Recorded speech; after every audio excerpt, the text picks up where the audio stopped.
Hello everybody. So today I will talk about calculus. The topic today is about integration. So now I will show you how to answer. We need to use about integration by substitution. So I will put about u equal to s to the power of 3 minus 3s squared. Later that, we do first derivative for the both sides, and we have 3s squared minus 3 multiplied by 2s ds. Next, we don't have number 3 and number 3 in here, so we divide both sides by number 3.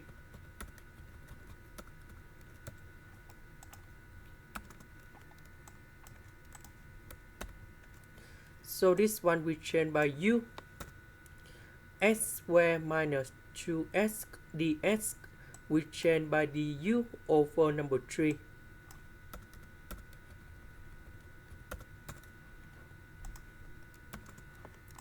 The integration of this one, we have e to the power of u, and I will put about c.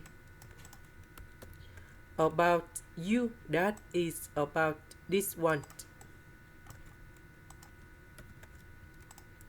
This is the end. Thank you for watching.